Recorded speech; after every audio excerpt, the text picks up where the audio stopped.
Sa ibang balita, tiyak nang may sasakatuparan ang modernisasyon ng Pag-asa. Iniagato ng palasyo matapos sertipikahan ni Pangulong Aquino bilang urgent ang Pag-asa Bill na isinumite ng dalawang kapulungan ng Kongreso. Ayon kay Deputy Presidential Spokesperson Abigail Falte, mapapabilis na ang pagsasabatas sa naturang panukala. Noong June 5 po ito nakadate. June 5, 2013 po ito pinirmahan ng Pangulong Aquino. Na-transmit na po Senado. Malapit na pong, tinatanong po kung bakit daw po na i-certify na urgent. Medyo patapos na po yung session at isa po ito doon sa mga batas that is already in the advanced stage of legislation at sayang naman po kung hindi po ito maipapasa nitong Kongreso.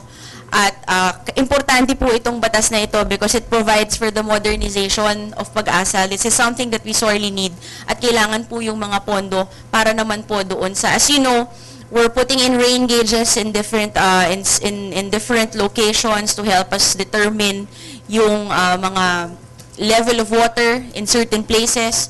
We're also putting up yung mga Doppler radars to help us predict or tell the public the state of the weather in the country, and this is something that is needed for the modernization of Pag-asa.